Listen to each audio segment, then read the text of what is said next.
Hezbollah का इतना बड़ा नुकसान आज तक नहीं हुआ। मुल्ला नईम कसीम की शक्ल देखने वाली थी, ऐसा रो रहा था, मुझे लग रहा था अभी रो पड़ेगा। मेरा तो मन कर रहा था टिश्यू पेपर पकड़ा दो, मतलब मुल्ला जी टिश्यू पेपर लगा लो।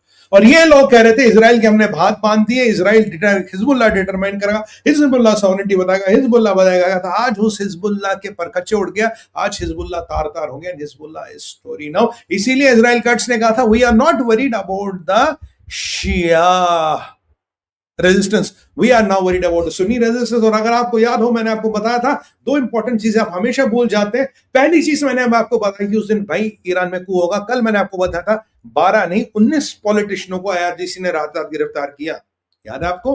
बोलिएगा मत, कू के बादल अभी खत्म नहीं हुए। There's something still on the brewing, there's something still brewing. The cake is in the oven and cooking at a very slow temperature. So never be surprised when it comes to Mossad. The things can still happen. Or you know what?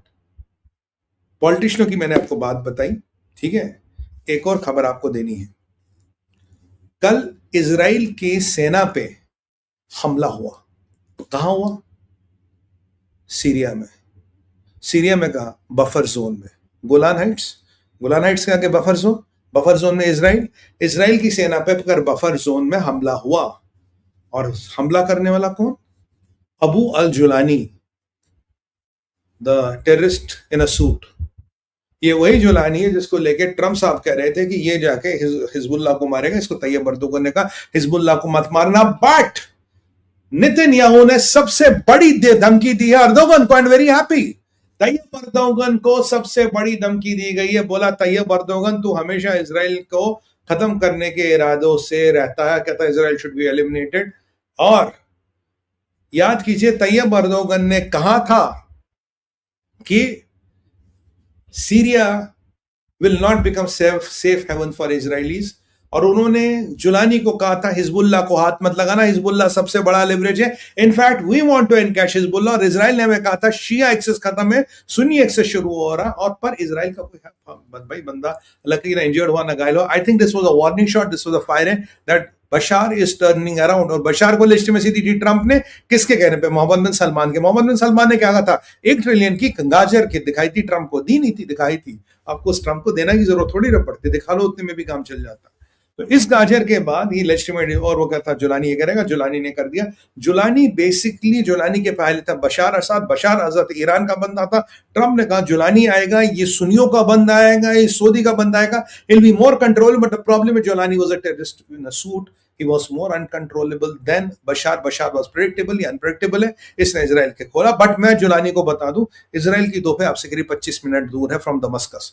तो भैया Israel का Syria वाला front खुलने वाला है। मेरा date और time के साथ आज प्रोडिक्शन ले लीजिए, सीरिया वाला फ्रंट खुलने वाला। और हाँ, आज मैं आपको औपचारिक रूप से बताऊं, the war is going to start very soon. अब महीनों की बात नहीं, it's going to start very soon. पहले मैं कहता था दिनों, हफ्तों, महीने, अब मैं कह रहा हूं it's going to start very soon. दिनों और हफ्तों की बात आ गई, महीनों वाला सिस्टम खत्म हो गया। बड़ी खुशी है मुझे आपको बताते हुए, मेरा एक और प्रोडिक्शन सही हो गया, महीनों वाला सिस्टम खत्म हो गया, ये दिनों में शुरू होने वाली है लड़ाई। राइट, सीरिया खुला। आपको पता गोलान हाइट्स पहले इजराइल के पास नहीं था। You heard about a famous master spy Eli Cohen.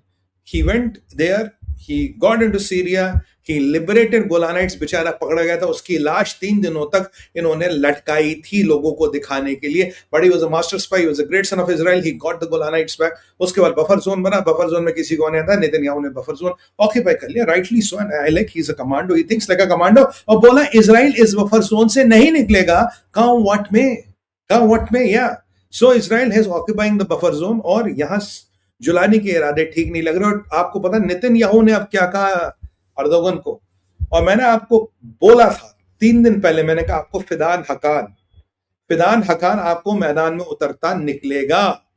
और वो आ गया है, और तुर्किया का हाथ बिल्कुल दिख रहा। तुर्किया ने कहा था कि रिमेंबर ऑटोमन एम्पायर में Jerusalem was ruled by Turks, Ottomans, so it has to be around.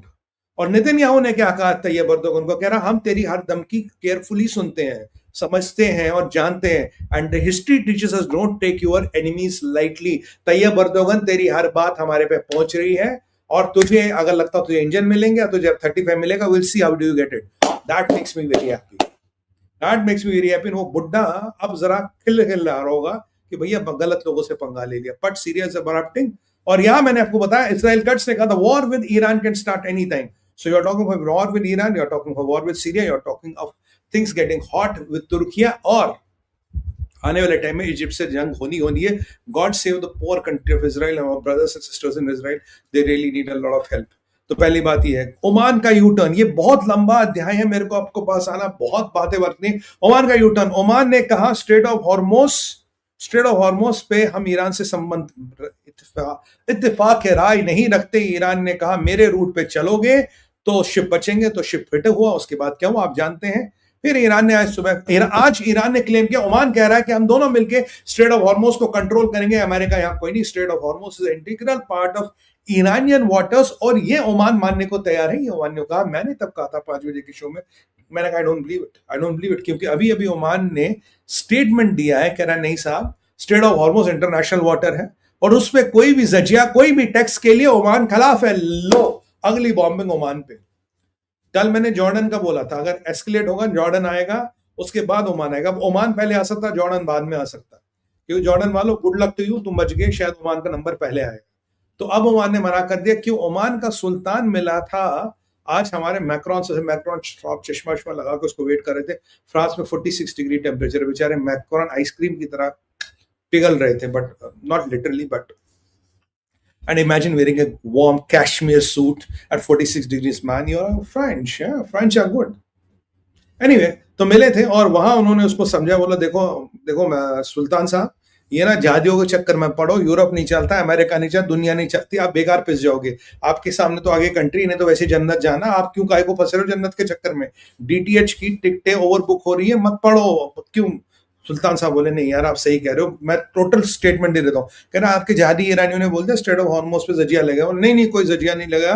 तो फिर यू टर्न ले लिया. And credit goes to basically Marco Rubio के बाद मैक्रोन ने बात को संभाला. तो मुझे लगता है आज एक बात तो उसकी हो गई है which kind of says this. और इतने में क्या हो गया आपको मैंने बताया नहीं, दोहा में मीटिंग की होनी थी यार. दोहा की मीटिंग का आपको पता है, ट्रंप साहब ने ट्वीट किया, ट्वीट नहीं हमने, ट्रू सोशल पोस्ट डाला, Iran has requested for a meeting in Doha, has begged us for a meeting in Doha. आप जानते हो Trump wants to melodramatize the things, has requested for a meeting in Doha, but Iran ने कहा हमने कोई दोहा में meeting नहीं बोली है, we have not requested for any meeting in Doha. और ईरान का कहना है कि फिलहाल अमेरिका के साथ कोई मीटिंग नहीं हुई. यार ट्रंप कह रहा है, जेराल्ड कुशनर और विटकॉफ जा रहे हैं दोहा, कल मीटिंग होनी थी, परसों की बातें हो रही है, जा रहे हैं दोहा, और कतरी आ रहे हैं, पाकिस्तानी आ रहे हैं, ईरानी आ रहे हैं, फिर वो मीटिंग करेंगे. उसके बाद मीडिएशन टीम्स मीटिंग करेंगी, टेक्निकल टीम्स मीटिंग करेंगी. टेक्निकल टीम कहां से आ गई भाई? अब आपको ना दोहा में पहले तो ईरान ने मना कर दिया कोई मीटिंग नहीं, तो प्रैक्टिकली दोहा फेल हो गया. मेरी टीम ने टाइटल नहीं लगाया यार, आप टाइटल नहीं लगाते दोहा फेल हो गया, but anyway not a problem.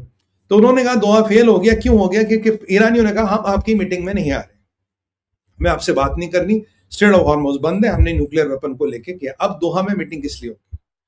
दोहा में मीटिंग इसलिए होगी क्योंकि उसका क्लू आता है कैरोलिन लेविट से. कैरोलिन लेविट ने कहा कि अगर ट्रंप से मेरी बात हुई, अगर किसी भी अमेरिकन शिप पे या किसी भी कमर्शियल शिप पे हमला हुआ, we will have the right to go and wipe off the Iran, क्योंकि हम ईरान को पूरा वाइप ऑफ कर देंगे और ये किसी एमओयू में कन्वर्ट नहीं होगा. अगर ईरान को अपनी औकात में रहना, and they don't want the great American military to come and finish the job. अरे यहाँ तो दोनों मिलिट्री जॉब फिनिश करती. कल तक ईरान कह रहा, इजराइल कह रहा था, आज अमेरिका भी कह रहा, they don't want the great American military to finish the job, then fall in line. यानी कि अमेरिका को पता लग गया, मान या ना मान, इजरायली जाके ठोकने वाले हैं. बेटा ट्रंप कह रहा है इतने पैसे हमने लगाए, इतनी वाट लगाए, जाके इजरायली क्रेडिट लेंगे. तो हम ही ये एकदम टोन बदल गया. We will go and finish the job and we will literally bomb Iran to the stone. जिस ट्रम्प ने कल कहा था ईरान नाम की कंट्री नहीं बचेगी, कोई मुल्ला मौलाना नहीं बचने वाला, सबको नंबर ऊपर. तो ये उन्होंने कहा था. तो अब ये इजराइल और ईरान दोनों कह रहे हैं, और दोहा में मीटिंग यही है कि बेटा लाइन में रहो, औकात में रहो, स्ट्रेट ऑफ हॉर्मोस खोलो. दोहा की मीटिंग का एक एजेंडा भाई, स्ट्रेट ऑफ हॉर्मोस खोलो, शिपों को निकलने दो. और ईरान कहता मैं स्ट्रेट ऑफ हॉर्मोस नहीं खोलूंगा. अब आप पूछोगे सुमंत भाई ईरान स्ट्रेट ऑफ हॉर्मोस क्यों नहीं खोलता? देखो भाई सीधी सी बात है, पहले दिन से आपका भाई आपको बता रहा है, this deal is about nothing, this is about जजिया, एक्सटॉर्शन एंड रंगदारी का पैसा जो आप दे रहे हो स्ट्रेट ऑफ हॉर्मोस में फंसे हुए जहाजों को निकालने के लिए. अब स्ट्रेट ऑफ हॉर्मोस में 1800-1900 जहाज थे, करीब 1000 निकल गए, ईरान को लगता था 50-60 निकल रहे, पर अमेरिका 150-200 छुप छुप छुप के निकाल रहा था। 200 पहले निकाला, रोज जहाज निकाल रहा, ट्रांसपॉन्डर बंद करो, हमारे डेजिग्नेटेड रूट पे आओ। उस पे आने के लिए इन्होंने जो जहाज निकल रहा था एवर लवली, उस पर अटैक किया। उसके बाद की कहानी आप जानते हैं। तो suddenly Iran realise one thing, यार ये तो सारे जहाज निकल गए, सारे जहाज निकल गए, मेरा लेवरेज खत्म। और जो मेरे को तेल पानी से माल चाहिए उसको देखो, तेल लाऊंगा, निकालूंगा, टैंकर में भरूंगा, टैंकर पहुंचेगा, वो पैसे भेजेगा, वो तेल ऐसे थोड़ी ना कि ऑनलाइन ट्रांसफर हो गया। तो and Iran by the way is running on the pump capacity which is depleted by 40 to 50%। तो अब इनके पास तेल बेचने के लिए टाइम चाहिए, तो उन्होंने क्या कहा, इसीलिए 30 दिन तक स्ट्रेट ऑफ हॉर्मुज़ में बंद कर देता हूं, न्यूक्लियर की धमकी दे देता हूं। पर ईरान की ठक हो गई है। अब क्यों, वो भी बताता हूं आपको। तो मुझे 30 दिन का समय चाहिए, तो अमेरिका को बोलेंगे 30 दिन तक हम स्ट्रेट ऑफ हॉर्मुज़ नहीं खोलेंगे, 30 दिन तक हम तेल पानी बेचेंगे, फिर इंशाल्लाह जहाज करने आएंगे, इंशाल्लाह लड़ने आएंगे। दिक्कत क्या है, हमको जा थोड़ी ना, हमें तो डीटीएच की टिकट करना नहीं है। तो बट अमेरिका और ईरान को लेके मैंने आपको हमेशा कहा, there is a crossover point. एक क्रॉसओवर पॉइंट आएगा where the leverages might cross over, and unfortunately in a war you may not be able to save anybody. I'm saying with a stone on my heart, दिल पे पत्थर रख के कह रहा हूं, लड़ाई में आप हो सकता हर एक को ना बचा पाओ, ये भी परिस्थिति होती है। This is where exactly how bad and ugly the wars are. तो ये भी हो सकता है 500-550 शिपों का होगा। और मुझे बड़ा दुख है आपको कहते हुए, हमारे भी 10 शिप भारत के भी फंसे हैं, और this is a very very agonizing moment for me to tell you that. But क्या करूं, बोलना पड़ेगा। तो देखते हैं क्या होता। तो दोहा में जो मीटिंग होगी, ये कमर्शियल जहाजों पे न चलाओ, और बेटा स्ट्रेट ऑफ हॉर्मुज़ तुम्हारे बाप की जागीर नहीं खुलेगी। ओमान तुम्हारे यहां से निकल गया, जो तुम सिक्योरिटी पैक्ट बना रहे थे अमेरिका को बाहर रख के, वो भी खत्म हो गया। और मैं फिर पूछूंगा आज, ये अरामको वाले बताएं, जो कल हेलीकॉप्टर गिरा, क्या उसको ईरान ने गिरा दिया? क्या ईरान के ड्रोन से टकरा के अरामको का हेलीकॉप्टर गिरा? What happened to the Aramco helicopter? जो फ्रांस में क्रैश हुआ वो कैसे हुआ? और आज ओमान ने, सॉरी, आज कतर ने अपने वाटर को क्यों बंद कर दिया? What happened? कतर नहीं कह रहा, कतर के सिविलियंस मिसिंग हैं। I think they are hit by a Irani drone. Aramco का ये जो हेलीकॉप्टर कल हिट हुआ, जिसमें 14 लोग हमारे मारे गए, unfortunately that was hit by a Irani drone.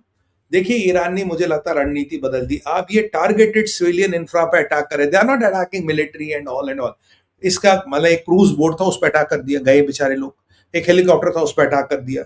मतलब पूरे में अटैक करो। और मैं, यूरोप वालों, आपको ट्रंप ने कहा था 4000 किलोमीटर की मिसाइल इनके पास है।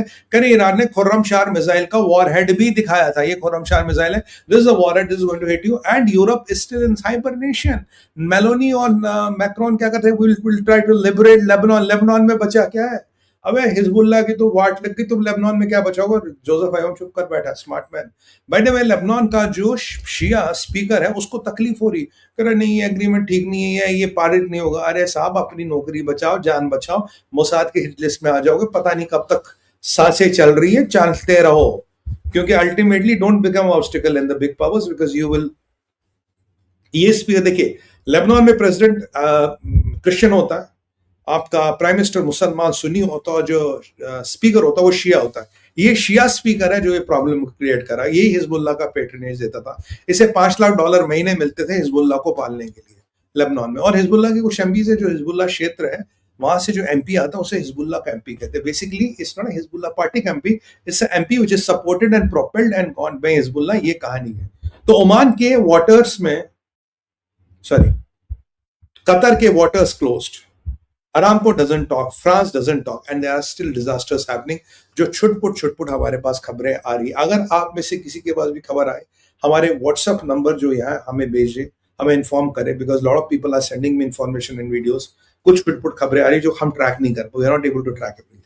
तो कुछ आ रही है, और ये ईरान की गतिविधियां, ये ईरान की जो एचकेपना है, ये बढ़ रहा है, और ये चीजें हो रही है ना। Iran is hitting, in my opinion, very commercial targets and sending a message कि अगली बार हम मिलिट्री या अमेरिकन बेसिस को टारगेट नहीं करेंगे, क्योंकि for a matter of fact उस बेस में बचाई कोई नहीं, वहां तो ईंट गारे की बिल्डिंग है, टारगेट करो, खुर्रमशार मिसाइल चलाना, वहां गारे के एक ईंट का बैरक गिर जाएगा तो उससे क्या फर्क पड़ेगा अमेरिका को? तुम्हारी मिसाइल जाएगी, और मिसाइलें तुम्हारे पास बनाने की व्यवस्था है नहीं। पाकिस्तान तुम्हें हथियार देगा नहीं। वैसे आईआरजीसी के स्पोक्सपर्सन ने कल कहा था, we are going to procure weapons from friendly country, जिसमें पाकिस्तान का नाम नंबर 1 आता है। मैं पहले हाईलाइट कर चुका हूं कि ये पाकिस्तान जा रहे थे न्यूक्लियर बम का सौदा करने या न्यूक्लियर अम्ब्रेला मांगने। आप देखिएगा, ये प्रूव होगा। मुल्ला मुनीर, अब भैया तेरा क्या होगा? ये वाली बात है। अब आते हैं मोदी जी से नो सबसे इंपॉर्टेंट विषय, फिर जेरूसलम अटैक, फिर पाकिस्तान है, फिर सेंटकॉम है, बहुत सा टॉपिक है। टाइम आज निकला जा रहा, मुझे पता नहीं लग रहा मित्रों टाइम कैसे निकल रहा। सबसे पहले मोदी जी से no, what does Modi ji से, मैंने I'd stretch my neck out और मैंने कहा ये मुस्लिम ब्रदरहुड और ये जारियों की चाल है। कोई जनाजे के इनविटेशन कार्ड नहीं बनाता और किसी को नाम से नहीं भेजता, साहब आप आइए, कोई ऐसा होता नहीं। ये दुनिया में हमने कहीं सुना नहीं। हमारे यहाँ भी बहुत मुसलमान भाई रहते, बहुत शिया भाई रहते, बहुत सुन्नी भाई रहते। अरे शियाओं में तो बिल्कुल हर चीज लो प्रोफाइल होता है, तो आपके कोई जनाजे के कार्ड बना रहे। यानी कि खुमैनी साहब का जनाजा भी आपने पोलिटिसाइज कर लिया। आप पॉलिटिकल लेवरेज लेना चाहते हो खुमैनी के जनाजे की, या आपने कोशिश की, आपने मोदी जी को कार्ड भेजा ताकि एक टेररिस्ट का फ्यूनरल व्हाइट वाइट हो जाए।